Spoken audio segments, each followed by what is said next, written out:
lettre de l'enfer. Et si un de tes amis perdait la vie sans connaître le Christ? Et si il ou elle allait en enfer?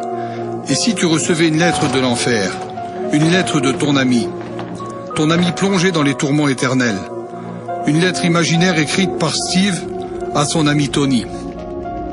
Bien que Tony a eu des occasions de parler à son ami Steve de Jésus, il ne l'a jamais fait. Il lui a caché pendant toutes ces années la rencontre qu'il avait faite avec le Sauveur. Voici cette lettre. À mon ami. Tony, je suis mort aujourd'hui, et la mort est vraiment différente de ce que j'avais pu imaginer. Je pensais que de mourir me conduirait dans un endroit froid, trouble et vide. Mais là où je suis, tout est net, et même plus réel que la vie sur la terre. Je peux penser, je peux parler, je peux même ressentir des émotions, comme la peur, le regret et l'angoisse.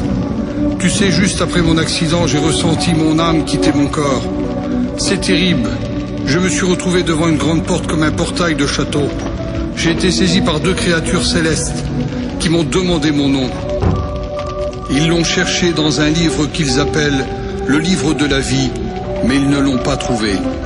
J'ai alors entendu une voix me dire « Arrière de moi, je ne te connais pas ». Une des créatures m'a attrapé et m'a traîné. C'était effrayant. Et je lui ai demandé où ils m'emmenaient. Mais il ne m'a pas répondu. Alors j'ai insisté encore et encore. Finalement, il m'a dit que seuls ceux dont le nom est inscrit dans le livre de vie pourraient rentrer dans le paradis et que les autres seraient condamnés à l'enfer. C'est terrible. Il m'a conduit dans une cellule. J'y suis resté longtemps, si longtemps. Et j'ai réfléchi, j'ai pensé à nous. J'ai pensé à toi, Tony. Tu es chrétien. Tu me l'as dit une fois. Et puis, il y a quelques mois, alors que je t'en ai parlé, tu as souri et tu as changé de conversation. Et encore là, la semaine dernière, lorsque nous sommes partis à cet amusement, je t'ai demandé si tu suivais toujours tes réunions. Et tu as fait le sourd. C'était juste avant l'accident. On était si proches, on a mangé dans le même plat, on a dormi dans le même lit, on a passé le permis ensemble, on sortait dans les boîtes ensemble. Pire que deux frères d'ailleurs, on nous appelait comme ça. Une question, Tony.